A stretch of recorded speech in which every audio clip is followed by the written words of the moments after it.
Welcome to another episode of Dental Talk 360. Today we are going to be speaking about dental entrepreneurship and how no one teaches you in school about money. So Craig is our guest speaker today, and he's going to be talking to us about his opinions on this, and we all have a lot to say about it as well, so keep on watching. So a funny story, I had a friend of mine who is a former NBA player, and he's starting a charity for inner city kids because he said in the African-American community, there's always 20-something-year-olds and 30-year-olds that have never been taught about money. I said it was really funny because I run a dental podcast and I have a mastermind, the Bulletproof Practice, and these people have spent $500,000 in their education. They have no idea about money. So what I realized from that is whether you're a poor, child or grew up poor in the inner city, or you're the doctor, which is the highest level of education you could possibly get, no one's teaching us about money at all. So like you guys had your own clinical revelations of having to pivot and invest in yourself. I was running a business that at top level was super successful, multi-million dollar, $5-8 million, and making nothing. And I realized this is probably pretty common because I consider myself at least average, or on my best days, maybe above average in intelligence, and I knew nothing. So I wound up getting in the right circles, and it was the kind of that saying, "You show me your 5 closest friends, I'll show you your future." So I met with a whole bunch of people that were not dentists. I never got any of my business advice from dentists, funny enough. I got bad business advice from dentists. I think listen to your dentist when you want to learn, you listen to your dental friends when you want to learn how to be a better dentist, but don't take advice from someone who's never done it. And that's a problem in dentistry. There's a lot of consultants that we can rattle off their names, we don't have to beat them out, but they've never had a successful practice. They've never had a business, and they're teaching all of us. They're doing these summits and all these things. And I just think, look, Tiger Woods as a golf coach, that's probably not as good as golf as Tiger. But for me, you have to have some street cred. Like, I want to believe you've actually done it. And we all know amazing clinicians that are apex at their careers. They fly all over the world. They do great dentistry. But if they broke their hands, they'd have no business. Yep. So there's this massive window of like entrepreneurship that needs to be taught. Right. And when we look at the profit and loss statement of most dental practices, when you extract everything out, they lose money. And that's why there's so much consolidation. That's why we're getting all those flyers like, you want to sell your practice. And that's why we are folding and selling our practices. So I think it's incumbent upon you, if you want to start a business, it needs to develop and be a business. That means it has to make some degree of money without you there.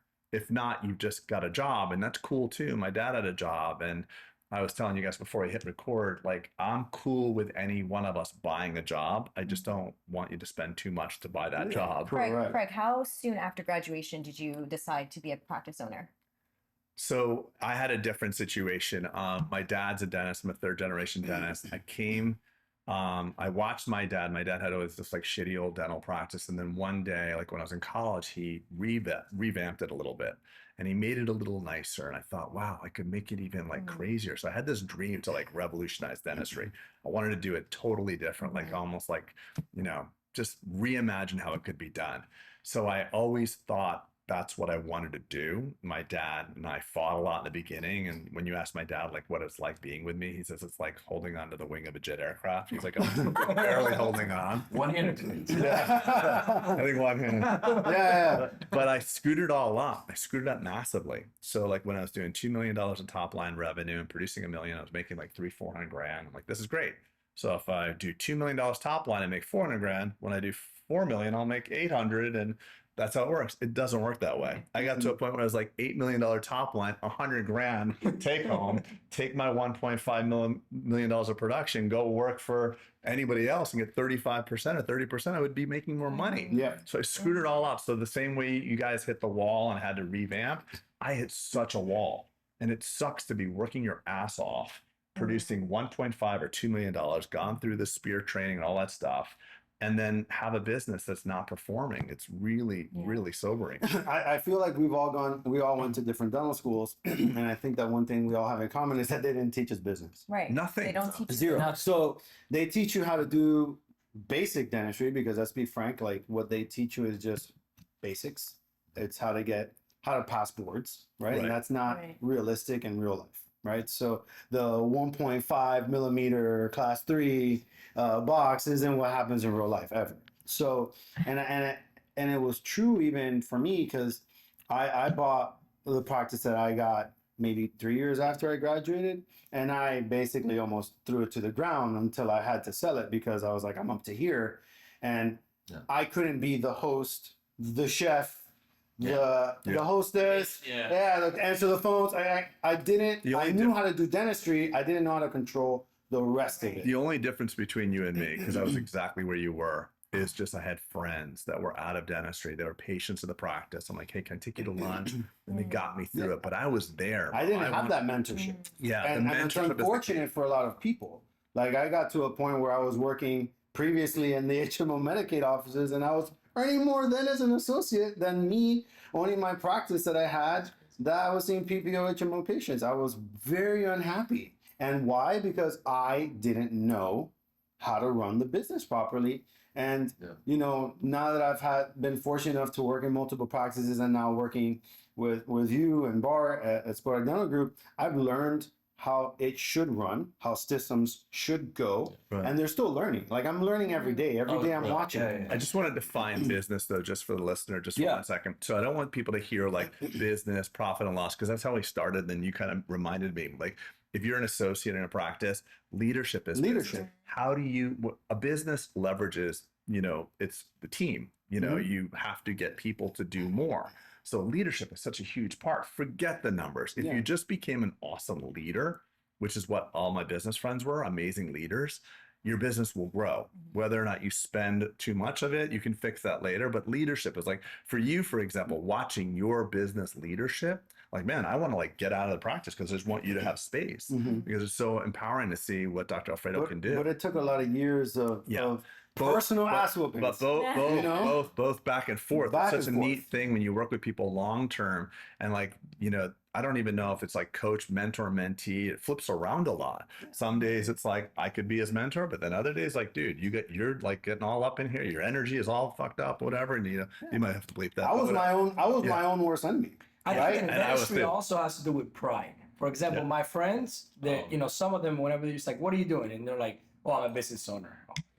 Yeah. Business owner. Right. And I'm like, are you really a business owner? Or like you said, or do you own a job? You know, for example, like I feel great where I'm at this stage of my life because I wouldn't care right now to be a business owner because I want to be the best dentist I can be. And to be the best dentist I can be, I cannot be you.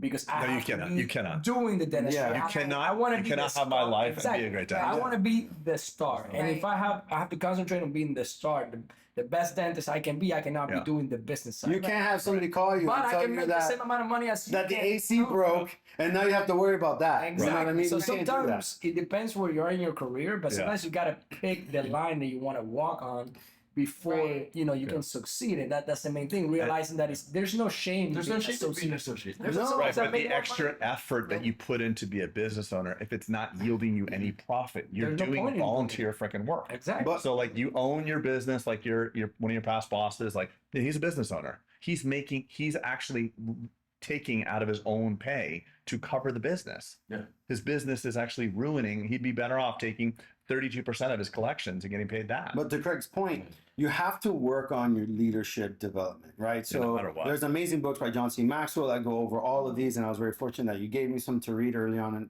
when we met, and I've used it, right? Because there's a lot of people that are unfortunately are positional leaders, meaning that they're kind of like the manager at a McDonald's, right? They're never going to really go up that ladder. They're going to want to be the boss, and I'm your boss. I'm going to instill fear on you instead of actually leading by example, leading by showing them how to get things done properly and helping them grow as a person.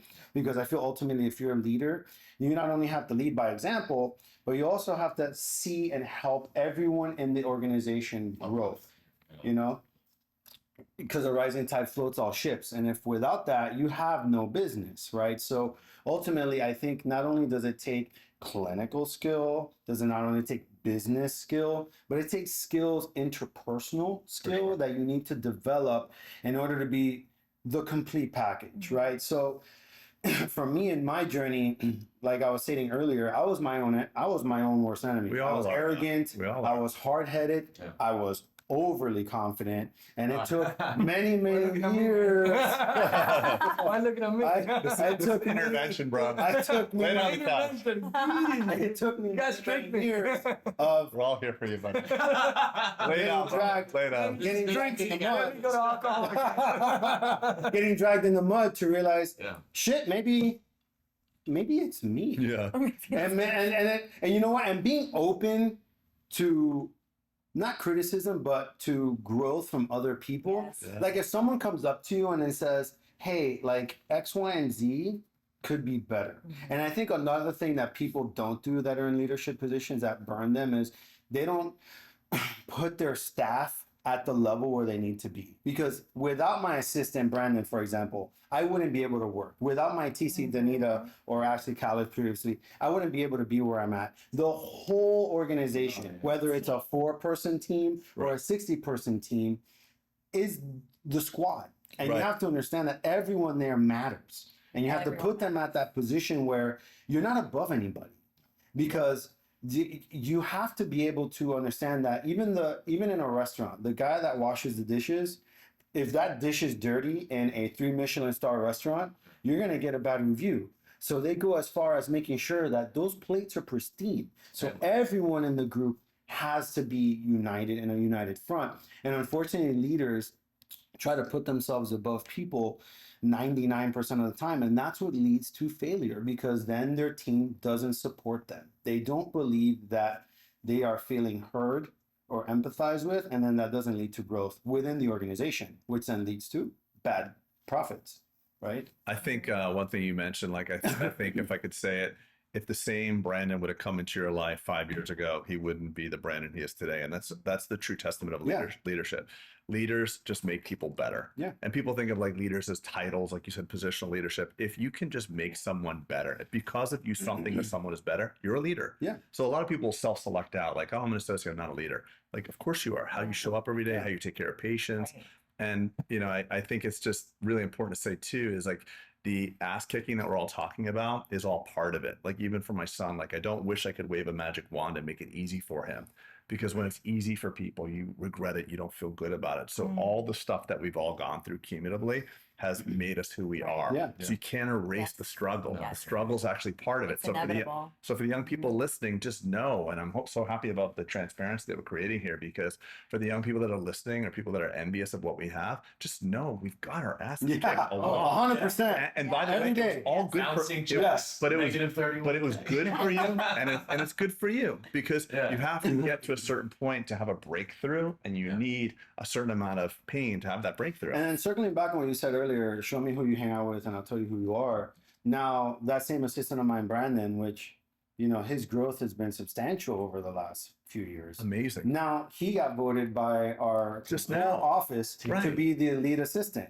And he told me, you know, if it wasn't because you mold me and you like help me 100%. grow, I wouldn't be where I'm at. And seeing what you want to put out, because I feel that if you surround yourself by people that want to grow, you're gonna grow. If you put yourself in if you're the smartest person in the room, as you've told me before, you're in the wrong room. Yeah, you're in the wrong. Right. So putting yourself in a I'm here. position where you're around people that make you better, ultimately will always kind of pull you. And I'm using Brandon as an example because I'm so proud of him and seeing him grow. But it goes to show that how my interpersonal development, my growth that I've busted my ass to get to, has now fixed and helped someone completely other than me. Right. So sometimes you have to sit back and realize, shit, my behavior can affect someone else's behavior that you might not even know, right? So it's really important to understand that it's a whole circle. And that's why I was saying you need to, as a business owner or as an associate or anything in life, put yourself in a position of growth always. Stay away from a fixed mindset, which, you know, I was in for a very, very long time, and put yourself in a growth mindset because it'll help everyone else around you grow as well. So important. Yeah. 100%. Yeah, I think what it comes down to is between being a business owner or being an associate, you have to be in alignment with not only with what you're passionate about, but also with what drives you to do what you do every day. And I think everyone has their different vision or their different, motivations, but really it comes down to that vision, that end goal, that passion, and that leads that drive. So it's really insightful information that we've all talked about today. I think that this will definitely benefit a lot of people. Are there any last bit of information or advice you can give to new associates, people in dental school? How can they be more well versed if they do want to be a business owner? I'd say my advice is probably the same for every category. It's always going to be, don't be so hard on yourself. Yeah. Because if I could go back and wave a magic wand, I wouldn't have been so hard on myself. It's like what we whisper to ourselves silently that has the greatest effect in our future. There's a constant like, I'm not good enough. I'm just an associate. I'm not here. I can't make a difference. And that just not only damages you, but all the people around you. And what I'm so proud about what Alfredo just said is that, like, he realized his actions have leverage and effect on other people. And I think all of us as humans will do more for other people than we'll do for our own selves. And once you can get into that zone of realizing, like, wow, just how I show up, what I say can affect somebody else. How fulfilling is that? Then it's amazing. Right? That's where the fulfillment comes back in. You get, it's the getting is really in the giving. And if you can just give it out and change people, it's a beautiful life. And that's on what Fetty said, take all the CD that you can take, like you did. You took a lot of CD. Everything. Yeah, everything. Because once you realize you don't want to do that dentistry, you know what to look for in the associates. Correct. Like I've taken zygomatic and pterygoids. You'll never catch me on zygomatic, but I know when I'm referring to an oral surgeon or whatever prosthodontics, I know what to look for and ask them the question like, is this Zygo 1, 2, 3? You can ask the hard, concrete questions if you know if they're good, surgeon for the surgery. Exactly. But if you're the best, if you want to build a dental business, if that's what you want to do, and you are the best trained dentist in the practice, it's going to be hard. You have to have other people that are better, and there's an ego hit to that. Yeah. So do you really want to hire people that are better than you? That's a really hard thing to look in the mirror and say that. Yeah.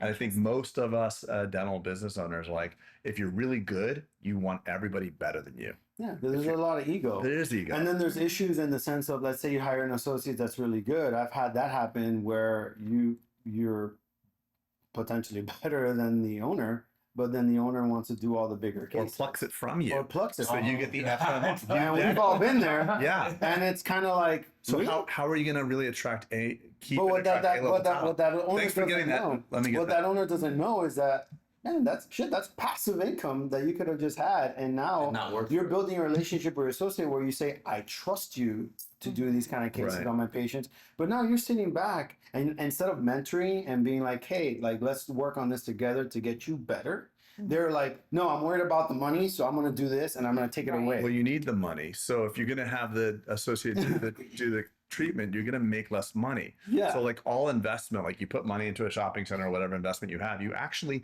make less money. So it's hard. And selfishly quarterbacking yourself and knowing who's better at what, right? So like we do this a lot in our practice, fortunately, where if somebody's coming into the practice that I know it's going to be better suited seeing Bart, I'm referring it to Bart. Yeah. If they're better at seeing, et cetera. I'm not going to be ego and be like, I'm going to do it, because then that puts yourself in a bad position and the patient in a worse position. But unfortunately, a lot of business owners, they'll look at their associate and they're like, I'm going to treatment plan the whole case, and you're going to be the monkey that's going to do the root canals and the fillings. That's what I hear most common. I want an associate. Why? I'm going to do all the great stuff. I'm going to send the fillings to them. Like, yes.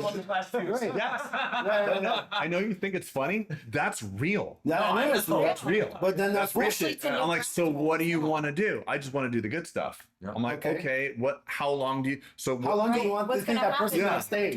That person's not gonna last. That person's gonna be like, I'm out, bye. Yeah. And I've been there where I was like, you know what? Screw you. I'm out of here. Thanks for getting the FMR. I'll just take that. Goodbye. That's not thinking with a growth mindset. Yeah. Well, it's not actually having a plan. So if you really ask that owner or doctor, what are you trying to create? He'd be like, well, I just want to make more money this year, or what do you want to build? And like, I don't know. I mean, and then a lot of owners have really shitty like ideas of what they want to do. Like, I'm gonna open up my second and third practice. Then what? I'm gonna sell it. Then what? I'm like, when do you want to boat? For how long? I don't know. Yeah. It's just, it's all about. Stay true to yourself. Learn interpersonal growth.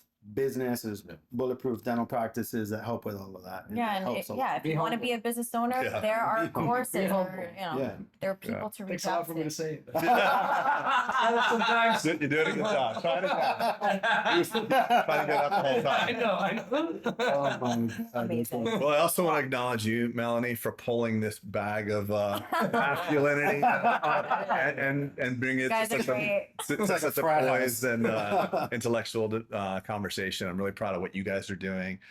Really proud of the message that you guys are putting out to help dentistry. Dentistry is a you. beautiful profession, Yes. and we need a lot of people like this to have Yes. these types of Yes, we do. conversations. Thank you for coming and spending your Yeah. time here. Thanks, brother. We Yeah, appreciate thank you so you so much. much. And I actually would recommend next year attend Bulletproof. I mean, even if you're an associate, we're associates and we Yeah, attended. I've attended. We've all three I've of you been- have. Oh, Yeah. yeah, we've all have. Melanie, you're the only I'll one have who hasn't. to. Yeah. Yeah. I'm next. year. I know a guy. Year. Awesome. I hope this was helpful, and thank you again for watching and listening. If you want to reach out to any of us, we'll leave our Instagrams. We're going to tag his podcast as well, and we look forward to hearing back from you guys. Stay tuned. This is Dr. Alfredo Arauz. Yep, Dr. Fetty at Instagram. And I'm at Craig Spodak on Instagram as well. I'm Dentistry by Oscar. That's it. Right now, I'm Dr. Santos, DJ to DRB Santos. Just look up Barton Santos. Yeah. We'll see you on the next one. Thank you All so right, much. take Thank you care. guys. Awesome.